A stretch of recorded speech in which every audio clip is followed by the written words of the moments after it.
بسم اللہ الرحمن الرحیم رب اشرح لی صدری ویسر لی امری واحلل عقدۃ من لسانی یفقهوا قولی اللہم رب زدنی علما۔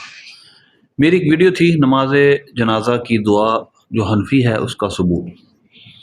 آپ نے شاید اگر یہ بات سنی ہو سوشل میڈیا پر بڑے ایک پرجوش طریقے سے اس بات کا انکار کیا گیا تھا کہ حنفیوں کی نماز جنازہ کی دعا ثابت ہی نہیں ہے۔ الحمدللہ اس کا ثبوت صحیح حدیث سے دیا گیا، بالکل ابو داؤد شریف کی صحیح حدیث سے ثابت ہے جو ہماری دعا ہے۔ لیکن بعض لوگوں نے پھر اس پر بھی تعویلات کرنا شروع کر دی، جس طرح کہ آپ کے سامنے ایک کمنٹ ہے، اس کو ہم ذرا پہلے پڑھ لیتے ہیں، پھر میں آپ کے سامنے کچھ بات عرض کرتا ہوں۔ کوئی اس بھائی ہیں، انہوں نے مجھے کمنٹ کیا اس پہ، دیکھیے یہ کہتے ہیں جی کہ یہ جو دعا میں نے حوالہ دیا ہے، کہتے ہیں یہ نماز جنازہ کی یہ دعا بہت مختصر ہے، صحیح ہے، لیکن اس میں تمام دعائیں زندوں کے لیے ہیں اور دوسروں کے لیے ہیں، صرف معمولی سا حصہ میت کے لیے ہے، جبکہ دوسری دعائیں جامع مکمل ہیں۔ جیسے یہ دعا اردو میں ہے، اللہ اس پر رحم فرما، اسے درگزر کر فرما، اس کو عافیت دے، عزت کے ساتھ اس کو مہمانی عطا فرما۔ یہ دعا جو ہے نا وہ اللہ مغفر ہو ورحم ہو وَدَخِلُهُ وَعَفُوَ عَنْهُ، یعنی یہ پوری دعا ہے عربی کے اندر، جو میں ابھی عرض کی عربی میں نے پڑھی ہے۔ اب پہلی بات تو یہ ہے کہ یہ اعتراض جو ہے کہ یہ مکمل نہیں ہے یا مکمل نہیں ہے، یہ تو ہم پر نہ کیا جائے۔ یہ تو حدیث میں ہم نے تو تعلیم نہیں کی ہے، یہ تو ہماری تعلیم نہیں ہے۔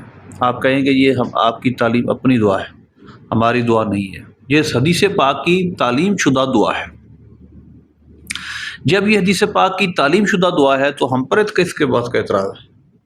دیکھیے آپ کے سامنے ابو داؤد شریف کی حدیث نمبر 3201 ہے، 3201 کتاب الجنائز بابو دعا للمیت۔ دیکھیے الدعاء للمیت، میت کے لیے دعا۔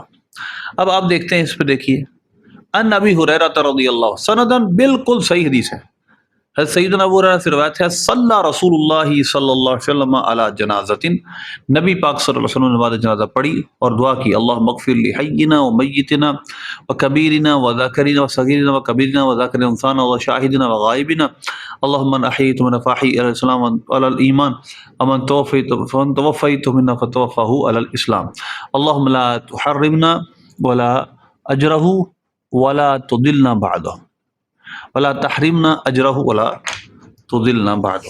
اب یہ دعا بالکل آپ کے سامنے واضح طور پہ میں نے آپ کے سامنے پیش کر دی۔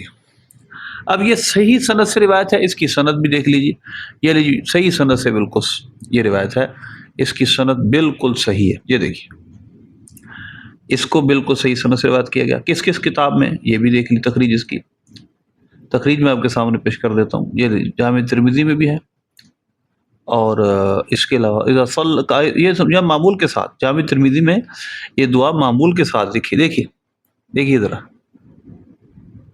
یہ دیکھیے کان رسول اللہ صلی اللہ علیہ وسلم اذا صلی علی جنازۃ قال اللہم اغفر لحینا و میتنا و شاہدنا و غائبنا و صغیرنا و کبیرنا و ذکرنا و انثانا، ٹھیک ہے جی۔ اور کان رسول اللہ صلی اللہ علیہ وسلم، یہاں حدیث کے لفظ کیا ہیں؟ حضور پاک صلی اللہ علیہ وسلم کا یہ معمول مبارک تھا۔ تو لہذا حدیث پاک میں جب ایک دعا ثابت ہے اور نبی پاک صلی اللہ علیہ وسلم کے معمول کے طور پر ثابت ہے، تو کسی شخص کا یہ کہنا یہ کامل ہے یا نہیں کامل ہے، بالکل یہ معنی رکھتا ہے۔ اور سیدنا ابو ہریرہ سے روایت ہے اور وہاں راوی اور ہے۔ میں نے آپ کے سامنے اس کے دو ریفرنس پیش کیے ہیں، دو سندیں پیش کر دی ہیں۔ اب نبی کان رسول اللہ صلی اللہ علیہ وسلم اذا صلی الجنازہ تھی، تو آپ صلی اللہ علیہ وسلم کا یہ معمول مبارک ہے کہ آپ جب جنازہ پڑھتے تھے تو یوں ہی دعا کرتے تھے۔ اور دیکھیے سیدنا ابو ہریرہ کی روایت بھی امام ترمذی نے یہاں لکھی ہے، اللہم من احییت منا، یعنی کہ تھوڑا سا لفظوں کا تھوڑا سا فرق ہے، باقی دعا ساری وہی ہے۔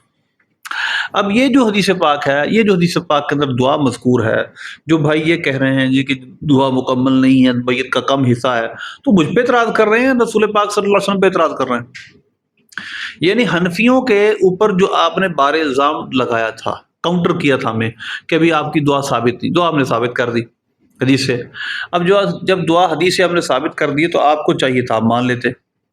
اس کی وجہ یہ کہنا کہ یہ دعا مکمل نہیں ہے یا کامل نہیں ہے، اس کے اندر میت کا حصہ بہت کم ہے، تو یہ آپ کی اپنی ٹینشن ہے، آپ کے اپنے جذبات ہیں، آپ کی اپنی سوچ ہے، اس کا حدیث سے کوئی تعلق نہیں۔ حدیث پاک میں نبی پاک صلی اللہ علیہ وسلم نے یہ دعا کی، آپ کا معمول کے طور پر اس دعا کو ذکر کیا گیا، کان رسول اللہ صلی اللہ علیہ وسلم، یہ ایک اور سند سے ہے، سیدنا ابو ہریرہ کی سند سے کہ آپ نے جنازہ پڑھایا اور یہ دعا کی۔ تو لہذا جب ہمارے اوپر جو بار الزام تھا ہم نے پورا کر دیا۔ ہاں اب آئے ہیں دوسری بات بھی کرتے ہیں۔ یہ جو آپ بات کر رہے ہیں اس میں میت کا بہت کم حصہ ہے، یہ ایک جامع دعا ہے، بہت جامع دعا۔ اللہ مغفر لحینا و میتنا، اے اللہ ہمارے زندوں، ہمارے مردوں، ہمارے غائب، ہمارے ظاہر، ہمارے سب کی بخشش فرما، ہمارے چھوٹے ہمارے بڑے کی بخشش فرما۔ پھر بڑی جامع دعا ہے، اے اللہ جو ہم میں سے جس کو زندہ رکھ ایمان پہ، موت دے تو اسلام پہ، ٹھیک ہے، یہ بڑی پیاری اور جامع معنی دعا ہے۔ اور نقطہ نمبر 3 یہ ہے کہ ہم کب کہتے ہیں کہ صرف ایک ہی دعا مانگنا جائز ہے؟ ٹھیک ہے، اور 2-3 مانگ لیں آپ، 4-5 مانگ لیں، آپ کی مرضی۔ ہم یہ تو نہیں کہہ رہے کہ صرف یہی دعا ہے۔ ہاں، جو اس دعا کو ناقص کہتا ہے، جو اس دعا کو نامکمل کہتا ہے یا میت کے حق میں ناکافی کہتا ہے، تو وہ اس کی اپنی سوچ ہے، اور اس کو یہ کہنا نہیں چاہیے۔ جب نبی پاک صلی اللہ علیہ وسلم نے یہ دعا کی ہے اور آپ سے دعا کرنا ثابت ہے نماز جنازہ میں، تو پھر اس کو یہ کہنا کہ یہ کامل نہیں ہے، مکمل نہیں ہے، اس کے اندر کوئی معاذ اللہ میت کے لیے کم الفاظ بولے گئے ہیں، تو یہ مجھ پر اعتراض کر رہے ہیں، حدیث پر اعتراض کر رہے ہیں۔ اس وجہ سے معترض کو چاہیے کچھ پڑھ کے، کچھ تحقیق کر کے پھر اعتراض کرے۔ باقی انشاءاللہ اللہ سے دعا ہے، انشاءاللہ ہم اس بات پر مزید گفتگو کرتے رہا کریں گے۔ جو ہمارے کمنٹ کرتے ہیں، جو جاندار کمنٹ ہوا، جو سلجھا ہوا، ہم اس پر ضرور ویڈیو بنائیں گے۔ اللہ ہم سب کو قبول کی توفیق